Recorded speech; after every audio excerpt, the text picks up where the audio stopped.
பிரதமர் Anwar Ibrahim அண்மையில் வெளிப்படுத்திய 20 ஆண்டுகளாக செயல்பட்டு வரும் போதைப்பொருள் கடத்தல் கும்பல் உண்மையில் மலேசிய காவற்படையின் தீவிர கண்காணிப்பில் இருப்பதாக போதைப்பொருள் குற்ற புலனாய்வுத்துறை இயக்குநர் டத்தோ உசேன் ஓமார்கான் உறுதிப்படுத்தியுள்ளார்.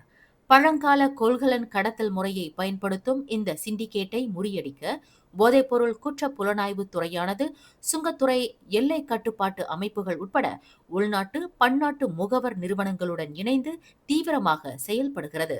மேலும் இந்த சட்டத்திற்கு புறம்பான நடவடிக்கைகளில் அரசியல்வாதிகளின் பங்களிப்பு குறித்து பிரதமர் எழுப்பிய கேள்விக்கு அது தொடர்பான முக்கியமான விசாரணைகள் தற்போது முழு வீச்சில் நடைபெற்று வருவதாகவும் அவர் வெளிப்படையாக தெரிவித்தார்.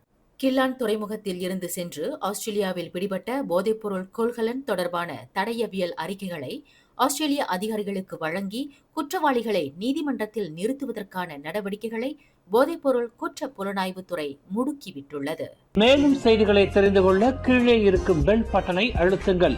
உங்கள் மகிழ்ச்சியை வெளிப்படுத்த லைக் மற்றும் ஷேர் செய்யுங்கள். தொடர்ந்து திசைகளோடு இணைந்திருக்க சப்ஸ்கிரைப் செய்யுங்கள்.